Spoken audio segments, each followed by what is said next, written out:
Ladies and gentlemen, today we are going to be discussing the eviction laws within Illinois.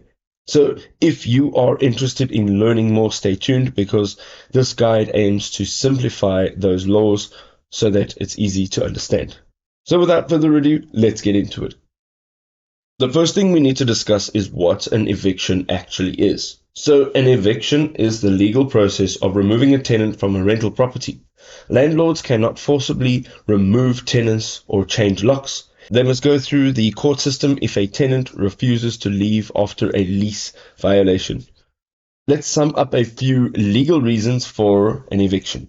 The first thing is a non-payment of rent.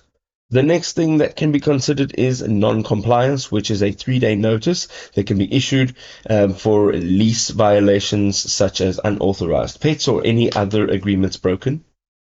Here are a few steps to take when legally evicting a tenant. The first thing is to serve a notice to quit. The next thing is to file an eviction paper with the court. The next step is to wait for the tenant to respond. This will lead to a scheduled court hearing, and then you'll need to attend that hearing, and thereafter the removal of the tenant may or may not happen. If this does happen, it will happen within a 5-day period. You can request a right of possession to have the sheriff remove the actual tenant.